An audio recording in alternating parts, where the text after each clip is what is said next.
practice for Pushing when bottles? you are talking to people, not to forget who you are? Writing is easy for me, but when you're talking to someone, So when you're talking to someone, to not forget who you are? that's the best way I can put it. Yeah, so ultimately, again, let me write this down. All right. Who or what you are is that you are is what you are. So when people ask like, yeah, who I am, and if we're talking about the more relative world and we're not looking for stability, we're just looking for more experience without any ground of stability, which some people like. Usually we call that spirituality. Then this doesn't matter. Like, just pick whatever you want. Whatever you want to identify with or believe in, just pick that concept, whether it's a unicorn or a purple-legged creature in space, or your uncle's lineage, or Native American lineage, or your body. Whatever you want to choose, you can choose that concept that doesn't exist, right? But if we're talking about the stability of what's really you at all times, all you need to know is that what you are, or who you are, is that you are. How do you experience that you are? While you're talking to someone? I don't know. So can you maintain awareness of the fact that you exist? Make that more continuous while you're talking to someone. So I can talk to you right now and I can either get lost in descriptions and in whatever comes out of my mind, because if I have a fear blockage, then naturally I will want to control what I say to you and how it comes back to me, so I'm going to completely be lost in description. If I don't care about any of that because I've released those fears, how do you release fears? By knowing what you are, ironically, and seeing what you're not, till it dissolves. That's liberation, freedom. It's the fastest way to unclog your chakras. It's not to do chakra work, it's to know who you are. And that is by knowing that you are. Then you become better at it, and your whole system unwinds and relaxes, and this whole illusory nexus point of the ego knot just unties itself naturally into the open, basic state of love, isness, awareness, which is always already here. As a result, it becomes easier and easier. I can talk to you, but I can maintain awareness that I am. In fact, that I am can become my predominant focus, so it doesn't matter. I'm not actually speaking. This is just happening. There's an intelligence operating. I don't need to control it. If I was afraid what I said and how it would come across, then I would be the person speaking, and I wouldn't be able to speak so eloquently and so quickly, because I would be thinking and controlling and comparing. It's awesome. Right? Yeah. So that is infinite intelligence, being able to use more of the body and the mind, because there is no sense of I'm a separate will in the way. There is the priority of love, isness, awareness. And so because that is the priority, I'd rather want to be happy than controlling. And so I'm happy, and so whatever happens will happen, because I don't care about that focal point. I don't care what you think of me. So then I can be happy. And since I'm happy, things flow because I'm intelligent by nature, by design. So it's a matter of disassociating, for lack of a better word, or realizing what you are, maintaining awareness that you exist while you're interacting with someone. And you could try this. Like, look to a person in the room, like to your left or to your right. And if that person is occupied and the person on your right is also occupied, look at me. But prefer the person in the room, right? So find the person in the room, just look at them, look them in the eyes. And if the partner to your left is not looking at you and the partner to your right is not looking at you, that really means something about how worthy and loved you are. So then you can look at me and get this divine dose of infinite transmission. So while you're looking them in the eye, some discomfort may arise, some old knots may arise, thoughts may arise, but can you maintain more awareness? Maintain, and you're not saying anything, it's just looking, just feeling, sensing, being aware, increasing awareness. But instead of trying to figure out who you are or how you come across, simply maintain awareness of the fact that you exist. Just that. That you are.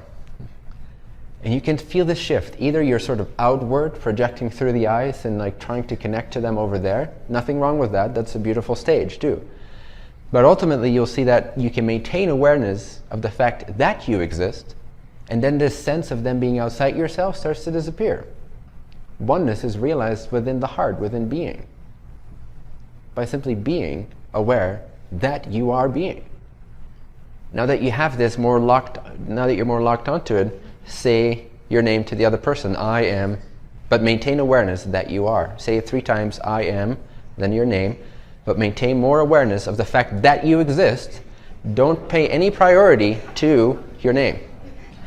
So you just happen, it just rolls off your tongue, but your awareness is settled in being.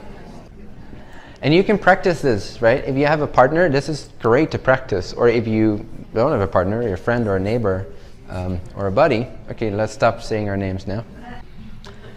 This is a great practice because this really brings this out. Everybody face me again, please.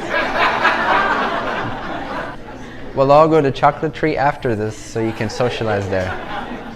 And you know what's a good practice too? Is to see how quickly you forget to practice. That's the best part.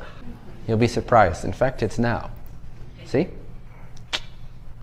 That's how fast it goes. You just forgot. For the past 5 seconds, you forgot that you exist. Uh-oh. With more practice, it becomes more continuous and automatic. Whatever you habituate becomes effortlessly obvious to you. Keep noticing that you are. Don't add any definitions. Don't add any ideas. Just the very basic, fundamental, experiential, before mind fact that you are. Because even before you state, I am, you already are, no? Be there. Be in the wordless recognition, I am. And then practice this with talking more and activities and driving your car and whatever it is. And it becomes stronger and stronger and stronger. It becomes this foundation and it starts to outshine the illusion of individual perceptions or beings or things. So all you can see is your own light. Imagine being a light. The light turns up so much that you can't see anything that you're illuminating anymore. You just see the light that illuminated them to begin with. But that's what we mean when we say the world starts to disappear. You see their substrate, you see what they're made of. You know that your isness is what they're made of, and you are so inundated with that you don't even really see a world anymore. So practice. Then what reigns supreme is love, light, awareness, bliss. And infinity, a sense of not being local. And boom, that really opens up the fears and the, if you will, energy centers. When you realize that you're not here, you are the infinite consciousness. This is just a dream. And you can't say that you're here or there or there or there. That's when those fear centers open up. And that's when expression becomes natural, effortless, and intelligent, and harmonious, and connected to the oversoul of this planetary civilization. Now you become a channel / mirror of the collective. So your vehicle is clean, so to speak. There's nobody there trying to control every little thing. You are the emanation of intelligence. Now you can really make a difference, even though you're not really that concerned with it anymore. Because where's the world? There's only love, isness, awareness. But naturally it happens. Like when you're driving your car to your house and you arrive and you're like, wait, was I driving? How did I get here? It's like that. Wait, was I setting up a school to revamp spirituality worldwide? Oh, okay. Whatever.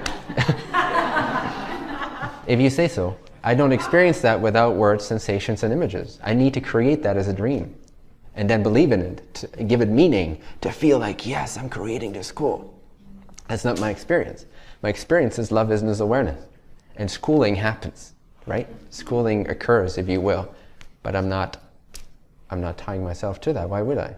I feel, ooh, at some point, instantly it feels detrimental. You can feel the sting of believing, giving meaning. Anytime you give meaning to something, no matter what it is, you give away power. When that becomes obvious to you, this sounds no longer like, well, that's a meaningless, empty world. No, it becomes so real and vivid because you see, evidently, how every time you give meaning to a perception, you literally give your soul away. Literally. But it scares people to think of not giving anything meaning. But it's the most liberating thing. From meaning to freedom.